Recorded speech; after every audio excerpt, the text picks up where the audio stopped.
Our top story this morning, President Moon Jae-in has weighed in publicly for the first time on Japan's aggressive new trade restrictions against South Korea. He urged Tokyo on Monday to drop the measures and settle the dispute through negotiations. And importantly, he vowed to spare no effort at all to support the South Korean tech companies that'll be most affected by Japan's move. Our Park Hee-jun starts us off.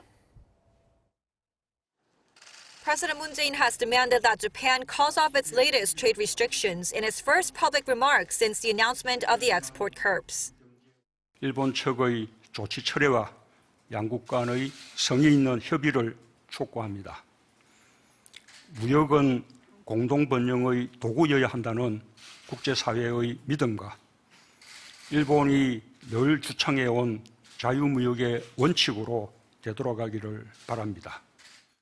President Moon's meeting with his top aides on Monday comes at a time of troubled bilateral relations stemming from Japan's new set of export controls on key materials bound for South Korea for making chips and smartphone displays.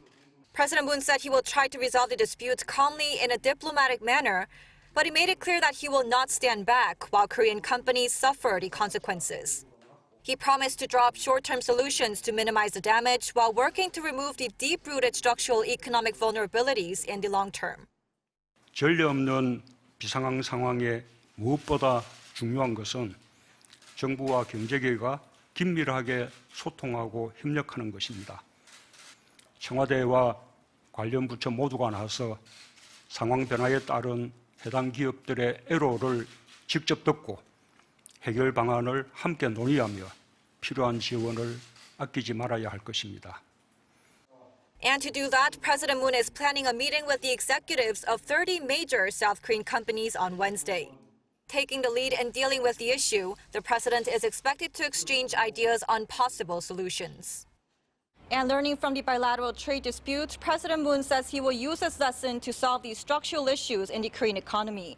He emphasized on the need to improve the quality of Korean-made components, which should lessen South Korea's dependence on imports. Park Hee-jun, Arirang News.